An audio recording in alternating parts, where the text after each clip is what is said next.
দা ৰাইজ মই কব নলগীয়া কথা এটা আপোনালোকক কম শুনিব ভাল নালাগে টকালৈ চাকৰি দিলে ভাল কথা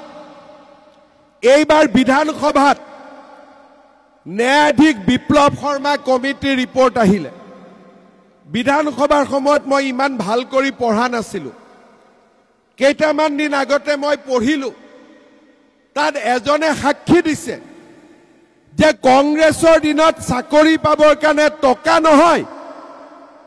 আমাৰ ছোৱালীবিলাকে কৰিব নলগীয়া কামো কৰিবলগীয়া হৈছে এটো জাজৰ ৰিপৰ্টত আহিছে মোৰ ৰিপৰ্টত নহয় আপোনালোকে চিন্তা কৰক কংগ্ৰেছে আমাৰ সমাজখন কোৰ পৰা কলৈকে লৈ গৈছিল আজি বিজেপিৰ দিনত চাকৰি উলাই টিভিত গৈ লৰা ছোৱালীয়ে কয় যে মোৰ মায়ে ৰিক্সা চলাই ঠেলা চলাই তৰকাৰী বেপাৰ কৰে আজি মই চৰকাৰী চাকৰি পাইছো দা ৰাইজ মই কব নলগীয়া কথা এটা আপোনালোকক কম শুনিব ভাল নালাগে টকালৈ চাকৰি দিলে ভাল কথা এইবাৰ বিধানসভাত ন্যায়াধীশ বিপ্লৱ শৰ্মা কমিটিৰ ৰিপৰ্ট আহিলে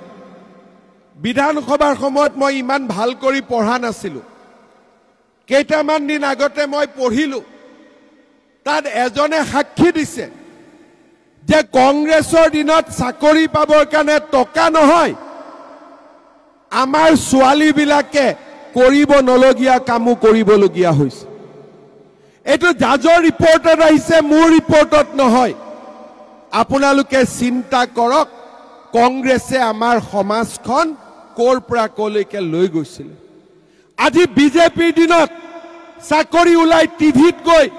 লৰা ছোৱালীয়ে কয় যে মোৰ মায়ে ৰিক্সা চলাই ঠেলা চলাই তৰকাৰী বেপাৰ কৰে আজি মই চৰকাৰী চাকৰি পাইছো দা ৰাইজ